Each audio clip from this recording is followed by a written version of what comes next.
February batch में sponsorship चाहिए। अब बच्चे पूछे कि सर अब ऐसा क्या करें कि स्पॉन्सरशिप मिल जाए, क्योंकि बहुत मेहनत किया, अगस्त में नहीं मिला, लेकिन एक रैंक आ गया।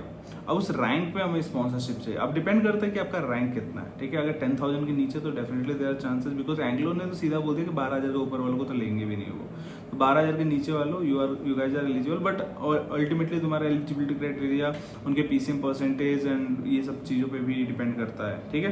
तो सबसे पहली बात तो ये है कि आप एलिजिबल हो गए, ठीक है, तभी you have to go for the multiple application form. And उसके एलिजिबिलिटी क्राइटेरिया में सबसे first criteria is the IMUCT rank. अगर आपके उससे रैंक है तो ही, एंड अगर एंग्लो जैसी कंपनी है तो वो तो मांग रही है 12,000 रैंक के नीचे, तो फिर वो आपको कंसिडर करना पड़ेगा। एंड जो नहीं मांग रही है उनके लिए बस आपको एलिजिबिलिटी क्राइटेरिया देखना है, that is 60% in PCM and 50% in English. For example great eastern SCI ऐसी कंपनीज, ये सबका फॉर्म फिल करना, IMI का फॉर्म फिल करना। इंस्टीट्यूट जैसे जैसे धीरे धीरे आएंगे, will make video on them also, उनकी भी आपको मस्त एप्लीकेशन फॉर्म फिल कर देना, so that you will have maximum chances for sponsorship. अब प्लीज़ अपनी बात समझ लेना कि अगस्त बैच में जो गलतियां करी थी कि तुमने एप्लीकेशन फॉर्म नहीं भरा था, इस टाइम पे ये बेवकूफ़ी मत करना। तुम्हें एप्लीकेशन फॉर्म फिल करना ही पड़ेगा, वरना तुम्हें कोई चांस नहीं मिलने वाला, एंड देन अल्टीमेटली तुम्हें स्पॉन्सरशिप भी नहीं मिलेगा।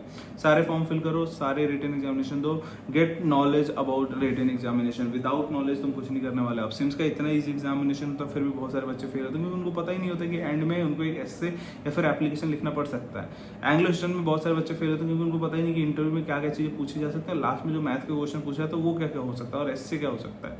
तो ये सारी चीज़ें बडिंग मरीनर्स के एप्लीकेशन पर ऑलरेडी डली हुई है। तो if you want to prepare with budding mariners, एक सिंपल सा टास्क है, नीचे डिस्क्रिप्शन बॉक्स में जाए गूगल फॉर्म मिलेगा, just go and fill that Google form. बाकी मेरी टीम आपको हेल्प कर देगी A to Z everything, right, ठीक है। So this is the thing.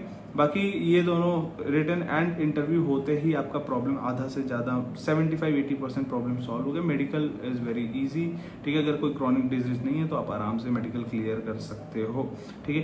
IMUCT में रैंक है, then you have to just wait for the merit list, that's it. The main thing which you have to do this time for getting sponsorship is you have to fill the multiple forms, ठीक है। You have to fill multiple forms and you have to prepare according to each company। ऐसे general preparation करके आप नहीं जाओगे कि sir मैं Anglo का प्रिपेयर कर रहा था और सिम्स का भी देख आया। तो सब कंपनी का एक स्पेसिफिक प्रिपरेशन होता है और बडिंग मरीनर्स में वही करते हैं, तभी हमारा रिजल्ट बहुत अच्छा आता है। इस बार काफ़ी अच्छा रिजल्ट है एंड फरवरी में we are aiming for the best. चलो, थैंक यू सो मच।